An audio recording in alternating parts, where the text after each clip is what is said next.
उपयोग द्वार की शुरुआत हो रही है। उपयोग द्वार यानी क्या? उपयोग यानी क्या? वस्तु में स्थित विशेष अथवा सामान्य धर्म को जानने वाली आत्मिक शक्ति के व्यापार को उपयोग करते हैं। तो यहां हम एक बात समझना है कि ज्ञान और दर्शन,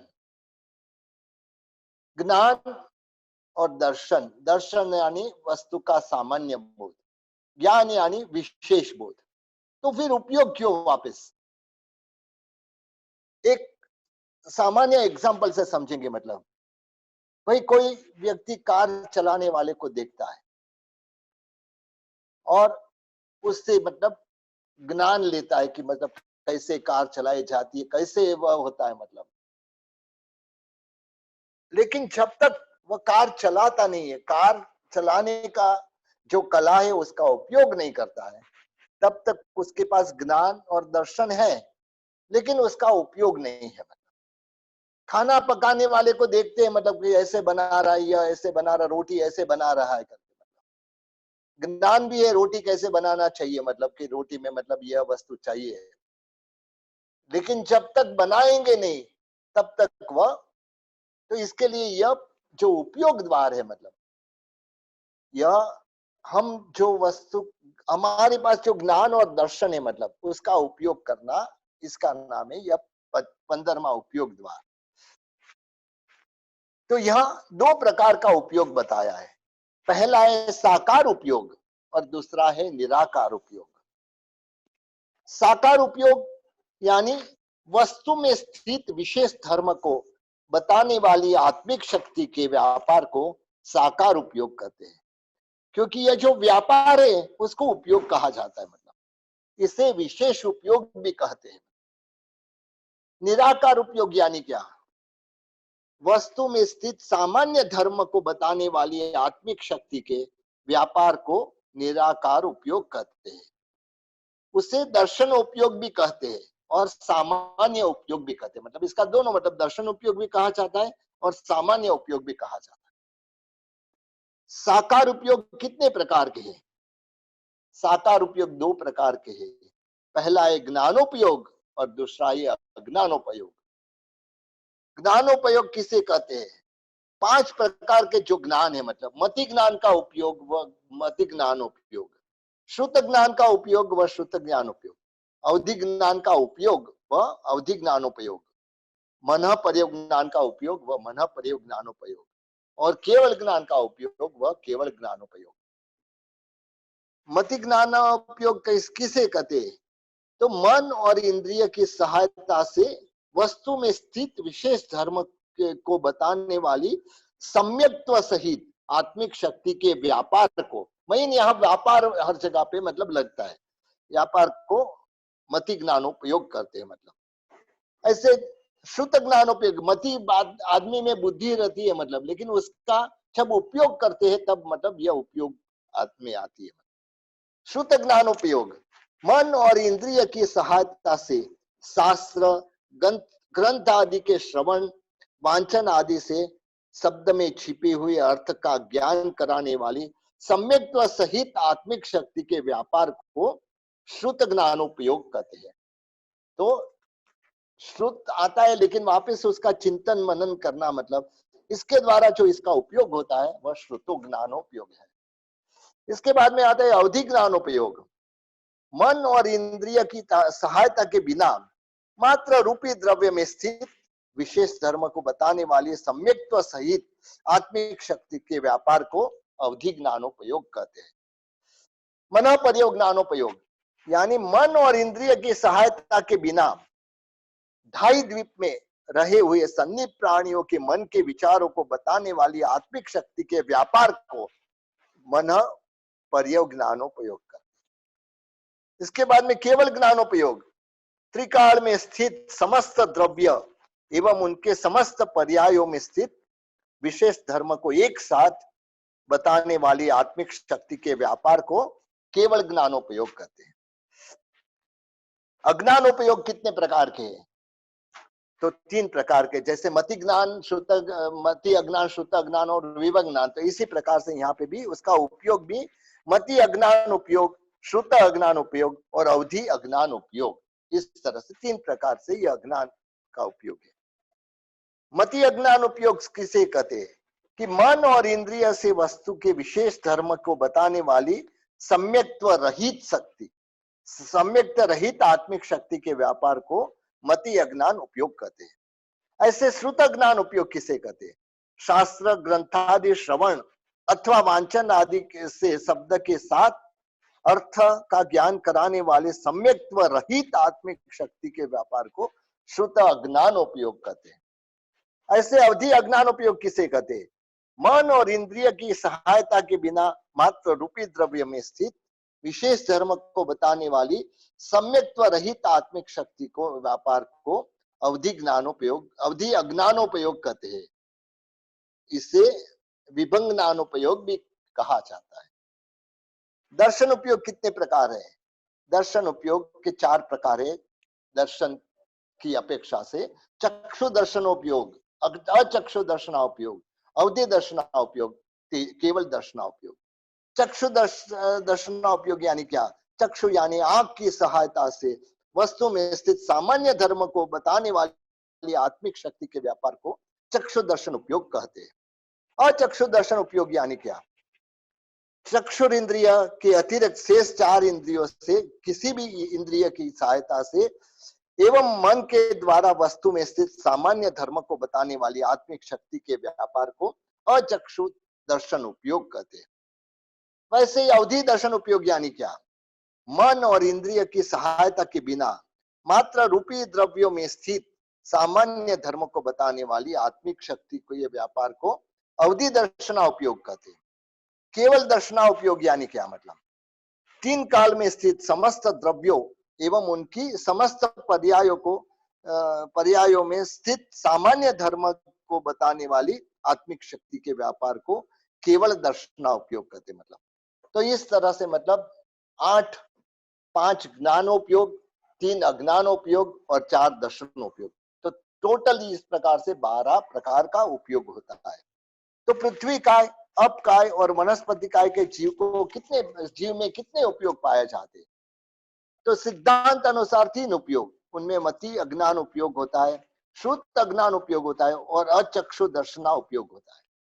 और कर्म ग्रंथ अनुसार मतलब 3 उपयोग सहित मति ज्ञानोपयोग एवं श्रुत ज्ञानोपयोग भी होता है। क्योंकि हमने ज्ञान के समय बात की थी कि वह कोई भी ऐसे देवलोक से चाहता है मतलब और ऐसी गति में चाहता है मतलब तब मतलब उनमें थोड़े समय के लिए जो शास्त्रादन संकित होता है, इसके लिए वहां मति ज्ञानोपयोग और श्रुत ज्ञानोपयोग भी होते हैं। मतलब तेवकाय और बाहुकाय जीव में कितने उपयोग पाए जाते हैं?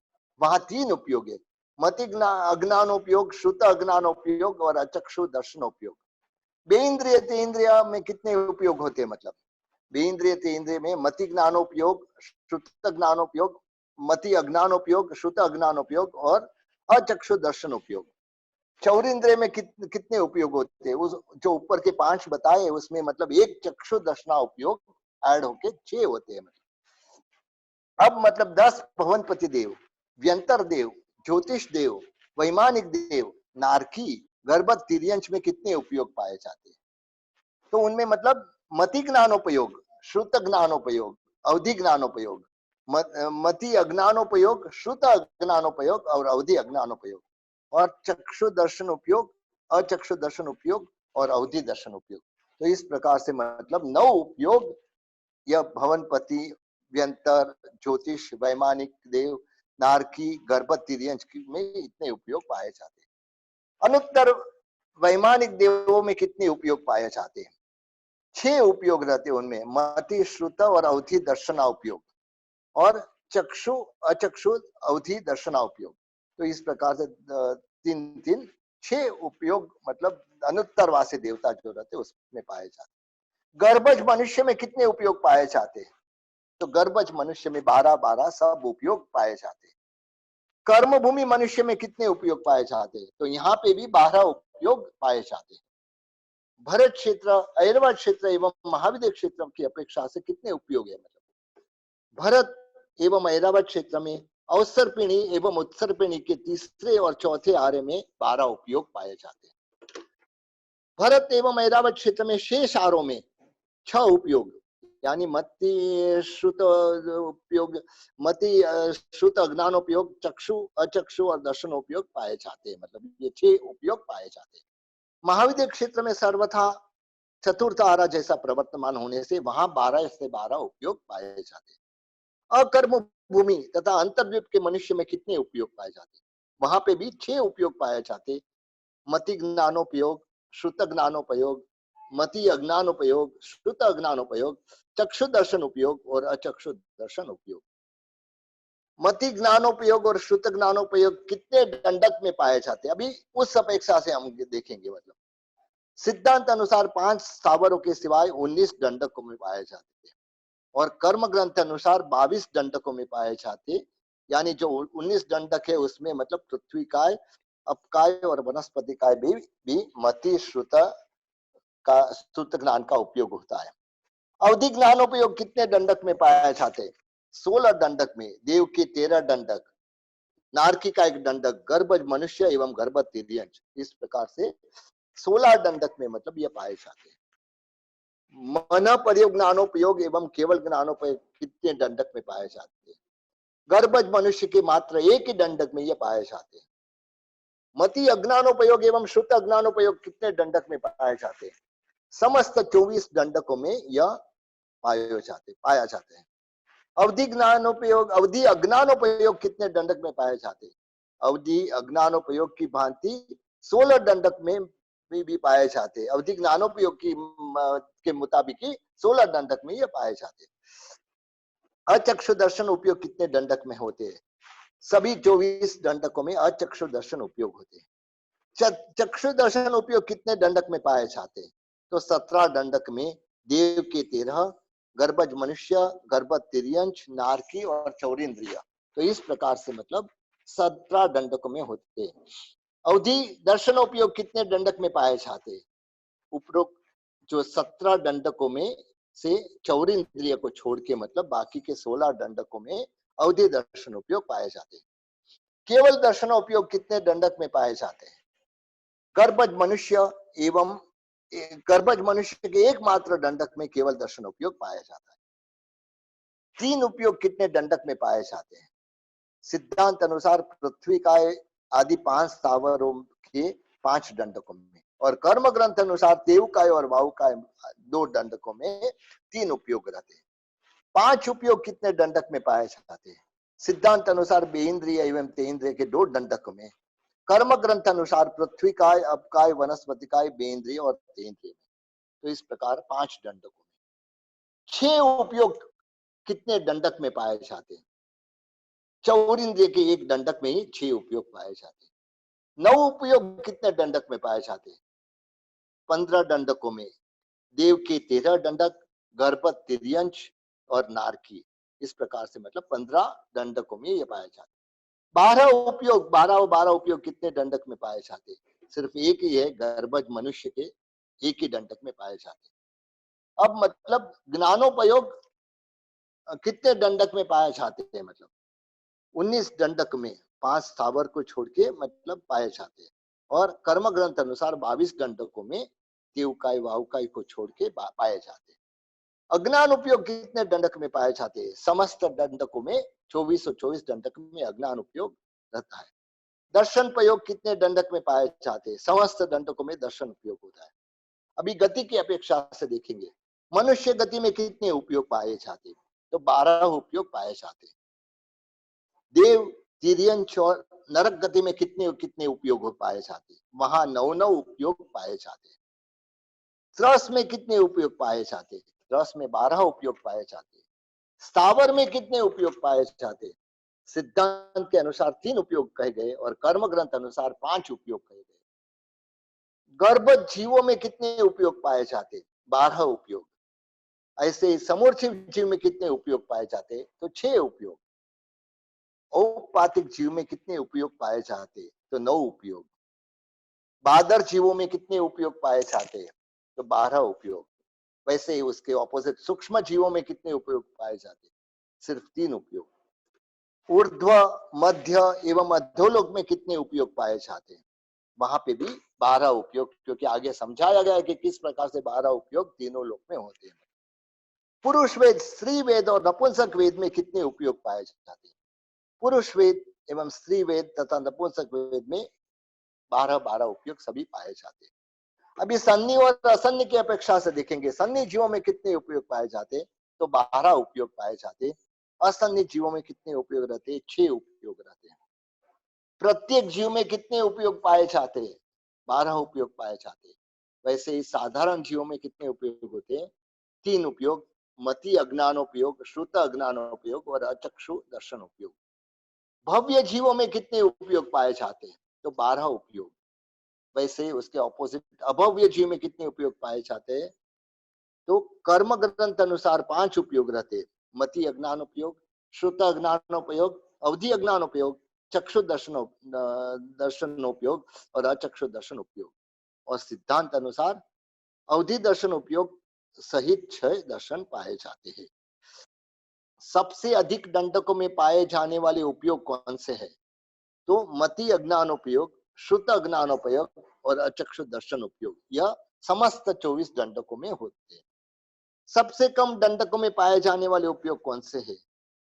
जो मति मन पर्योग ज्ञानोपयोग, केवल ज्ञानोपयोग, केवल दर्शन उपयोग, ये तीनों उपयोग गर्भज मनुष्य के एक ही दंडक में होता है, बाकी में नहीं होता है। तो एक ही दंडक में पाया जाता है। मति, श्रुत, अवधि ज्ञानोपयोग कितने गुण स्थानक में पाए जाते हैं? कर्म ग्रंथ अनुसार 4 से 12 गुण स्थानक तक यह पाया जाता है। और षष्टम कर्म ग्रंथ अनुसार 3 से 12 गुण स्थानक तक पाया जाता है। और सिद्धांत में मतलब 2 से 12 गुण स्थानक तक पाया जाता है।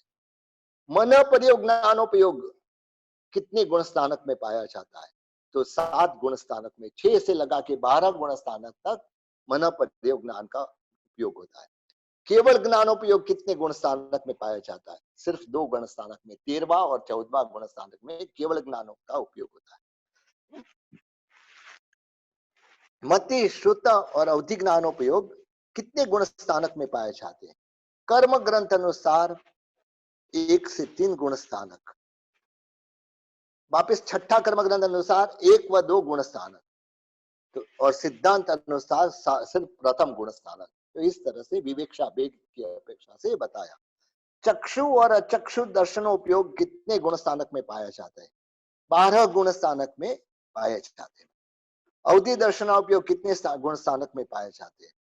कर्म ग्रंथ अनुसार 4 से 12, छठे कर्म ग्रंथ अनुसार मतलब 3 से 12 और सिद्धांत अनुसार 1 से 12 गुण स्थानक तक पाया जाता है। केवल दर्शनोपयोग कितने गुण स्थानक में पाया जाता है? 2 गुण स्थानक, 13वां और 14वां गुण स्थानक।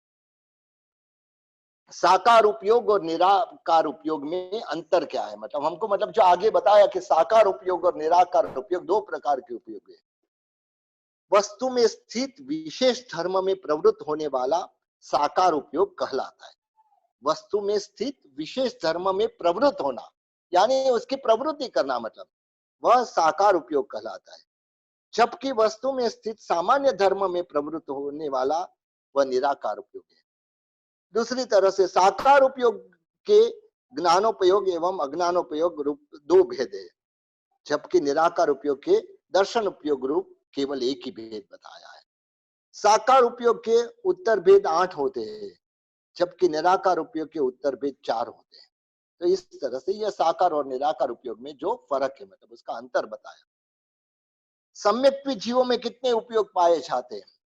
3 अज्ञानोपयोग के सिवाय बाकी के 9 उपयोग, 3 अज्ञानोपयोग के छोड़ के बाकी के 9 उपयोग पाए जाते हैं। मिथ्यात्व जीव में कितने उपयोग पाए जाते हैं?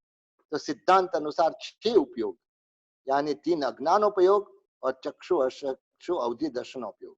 और कर्म ग्रंथ अनुसार 5 उपयोग, 3 अज्ञानोपयोग और चक्षु अचक्षु दर्शनोपयोग। पर्याप्त अवस्था में कितने उपयोग पाए जाते हैं?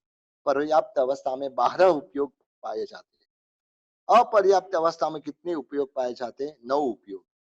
पहले 3 ज्ञानोपयोग, 3 अज्ञानोपयोग, प्रथम 3 दर्शनोपयोग। तो इस तरह से 9 उपयोग इसमें पाए जाते हैं।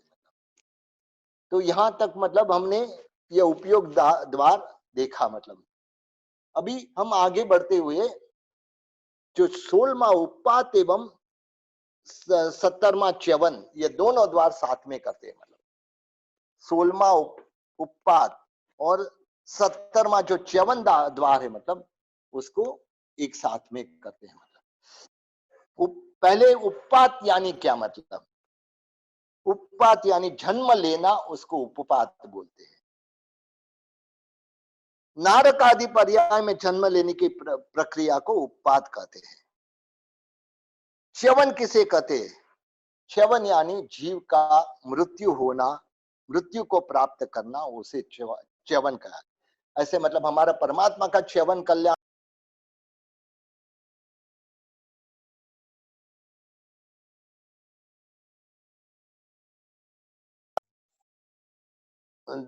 परमात्मा का जब जन्म कल्याणक होता है, उस अपेक्षा से मतलब बात अलग है। लेकिन ऐसे मतलब यहाँ च्यवन यानी जीव का मृत्यु को पाना। उपपात द्वार में किसका विवेचन किया गया है? इसमें मतलब किस दंडक में एक समय में कितने जीव उत्पन्न होते हैं, इसका विवेचन उपपात द्वार में किया गया है। च्यवन द्वार में कितना विवेचन, किसका विवेचन कहा है? एक समय में किस दंडक में कितने जीव मरते हैं, इसका विवेचन च्यवन द्वार में किया गया है। तो अभी मतलब यह द्वार की शुरुआत करते हैं। एक समय में कितने पृथ्वी काय, अपकाय, तेवकाय और वायुकाय के जीव उत्पन्न होते या मरते हैं? तो असंख्य उत्पन्न होते एवं असंख्य मरते हैं। अभी एक समय में कितने वनस्पति काय जीव उत्पन्न होते हैं अथवा मरते हैं? तो अनंत उत्पन्न होते या अनंत मरते हैं। मतलब एक समय में कितने बेन्द्रिय, तेन्द्रिय एवं चौरिंद्रिय जीव उत्पन्न होते अथवा मरते हैं? तो संख्याता अथवा असंख्याता, संख्या अथवा असंख्य जीव उत्पन्न होते और मरते। एक समय में कितने गर्भज तिर्यंश उत्पन्न होते अथवा मरते हैं? संख्य या असंख्य? मतलब एक समय में कितने गर्भज मनुष्य उत्पन्न होते अथवा मरते, तो वह संख्या ही होते, क्योंकि मनुष्य संख्याते ही है। एक समय में कितने देव उत्पन्न होते अथवा मरते हैं? संख्य अथवा असंख्य देव उत्पन्न होते हैं एवं मरते हैं।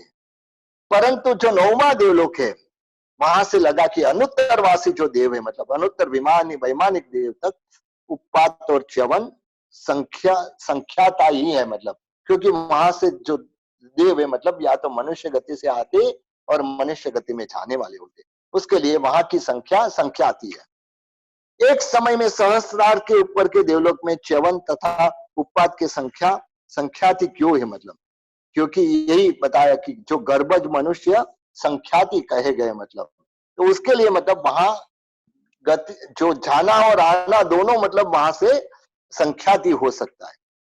एक समय में कितने नारक उत्पन्न होते अथवा मरते? संख्य अथवा असंख्य नारक उत्पन्न होते या मरते। एक समय में केवल संख्य जीव उत्पन्न होने वाला या मरने वाले कितने दंडक है? सिर्फ एक ही गर्भज मनुष्य का दंडक, जहां पे मतलब संख्याता उत्पन्न होती या संख्याता मरते। एक समय में केवल असंख्य जीव उत्पन्न होने वाले या मरने वाले, सिर्फ असंख्य 4 दंडक है, पृथ्वी काय, अपकाय, तेवकाय और वायुकाय। एक समय में संख्य अथवा असंख्य जीव उत्पन्न होने या मरने का वाले दंडक कौन से है? तो उसमें 13 देव के दंडक, नारकी का दंडक, विकलेंद्रिय त्रिक और गर्भज तिर्यंश, मतलब इतने दंडक में यह संख्य या असंख्य यानी 18 दंडक में संख्या अथवा असंख्य जीव मरते या जन्म लेते हैं। कितने दंडक में अनंत जीव एक समय में उत्पन्न होते? वनस्पति काय के एक दंडक में अनंत जीव एक समय में उत्पन्न होते। एक समय में कितने सन्नी जीव उत्पन्न होते अथवा मरते?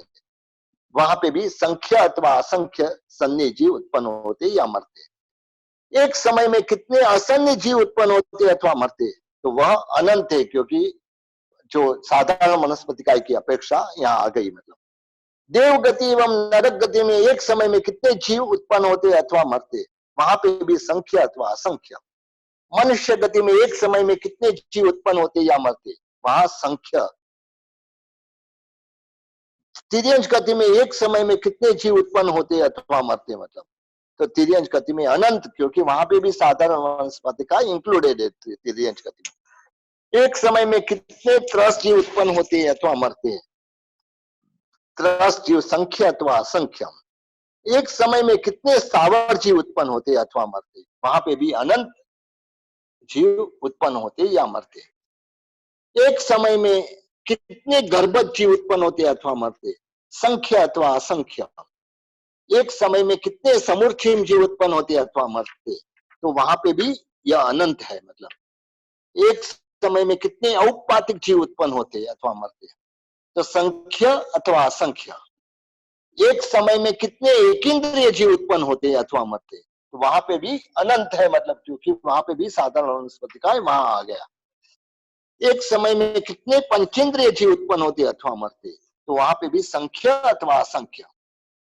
तीनों लोक में एक समय में कितने जीव उत्पन्न होते अथवा मरते, तो वहां पे अनंत जीव उत्पन्न होते और मरते। एक समय यह सारा पूरा, मतलब जो यह द्वार है, मतलब उसमें सब एक समय की अपेक्षा से, यानी एक समय यानी हमारी जो सेकंड है उसका भी बहुतवां भाग। मतलब तो यह हमारी आंख बंद करके खोले, मतलब उसमें असंख्य समय हो जाते। तो इतने समय में इतने सारे जीव का जन्म मरण होता है।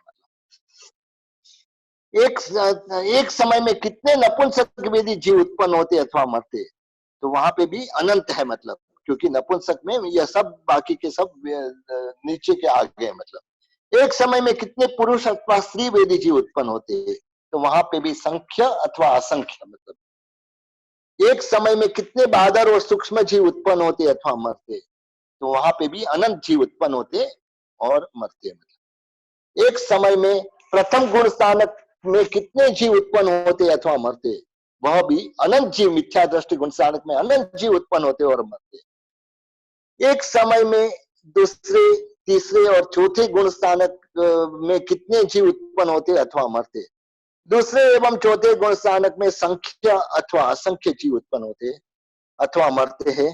परंतु तीसरे गुण स्थानक में कोई भी जीव न जन्म लेता है न मृत्यु होता है, क्योंकि तीसरे गुण स्थानक में वहां जन्म भी से भी नहीं आते और वहां से मृत्यु तीसरे गुण स्थानक में तब तक मृत्यु भी नहीं होती। एक समय में पंचम गुण स्थानक में कितने जीव उत्पन्न होते हैं अथवा मरते हैं, पंचम गुण स्थानक को लेके कोई भी जीव उत्पन्न नहीं होता है। मतलब प्रस्तुत गुण स्थानक में गर्भज मनुष्य एवं पंचेंद्रिय गर्भज तिर्यंच होने से संख्या अथवा असंख्य का च्यवन होता है। मतलब उत्पन्न नहीं होते हैं लेकिन च्यवन, मरते जरूर है। मतलब एक समय में छठे से लगा के 11वें गुण स्थानक तक कितने जीव उत्पन्न होते हैं अथवा मरते।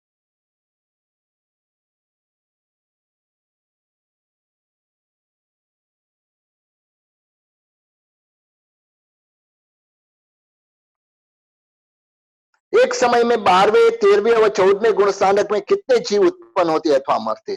12वें एवं 13वें गुण स्थानक में च्यवन और उत्पाद का अभाव है और 14वें गुण स्थानक में निर्माण रूप च्यवन संख्यात प्रमाण कहा गया है। एक समय में कितने सम्यक जीव उत्पन्न होते अथवा मरते, तो संख्या अथवा असंख्य। एक समय में कितने मिथ्या दृष्टि जीव